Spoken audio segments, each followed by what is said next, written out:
नाज़रीन देखिए, हमको भाई मिले हैं, ये बताते हैं कि मील वॉर्म सही है, जावा की असल जो देसी खुराक है ये है। खैर सुना तो मैंने भी था कि वो इसी तरह की चीज़ खाते हैं जावा, जिनको पता है, क्योंकि मुझे इसके बारे में ज़्यादा पता नहीं है, पर भाई ने बताया तो कुछ ना कुछ तो होगा जो भाई लेके खड़े हैं। अस्सलाम वालेकुम। वालेकुम अस्सलाम भाई। जनाब, पहले हमारे फैमिली को, हमारे जो यूट्यूब फैमिली है, हमारे व्यूवर्स हैं, उनको ज़रा ये बताइए इसके क्या फ़ायदे हैं और ये क्या चीज़ है। सर इसके फ़ायदे ये हैं कि बेसिक अगर आप अपनी जावा को खिलाते हैं, जावा हो गई और अल्लाह भला के जितनी एक्सपेरो आपकी जितनी भी हैं आप उनको खिलाते हैं, अगर आपकी जावा 4 अंडे दे रही है, 5 एग्स दे रही है, और अगर आप इसे ये खिलाते हैं तो आपकी जावा इंशाल्लाह 10 अंडों पे आ जाती है। हाँ, और 10 के 10 फर्टाइल एग होते हैं इंशाल्लाह। अनफर्टिलिटी का इशू है, हेल्थ का इशू है, तो उस हिसाब से ये बेहतरीन है, आप ये खिलाएं। इसको कहते क्या है और उसको किसे इसे हम कहते हैं भाई मील वॉर्म्स, हम इसे कहते हैं।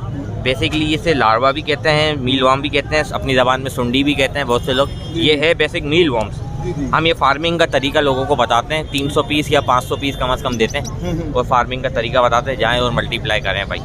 पहले मल्टीप्लाई करें, एक वॉर्म कम से कम 300 से 500 एग्स देती है। अच्छा, तब आपने 500। इसमें क्या सेल करने का तरीका और किस हिसाब से सेल करते हैं? ये 30 रुपये मार्केट प्राइस है, कहीं से भी लें आपको 30 रुपये का एक दाना देगा। सही है। हाँ, तो लेकिन हम दे रहे हैं 10 रुपये ईच के हिसाब से, वो कम से कम 500 पीस देते हैं 5000 रुपये के, और लाइफ टाइम का प्रोटीन वो खुद पैदा करे अपने घर। आपकी लोकेशन और आपका बता दी कहाँ पर है? मेरी लोकेशन एयरपोर्ट की है, और मेरा कॉन्टैक्ट नंबर है 03363380 389। अमीर हमदा मेरा नाम है।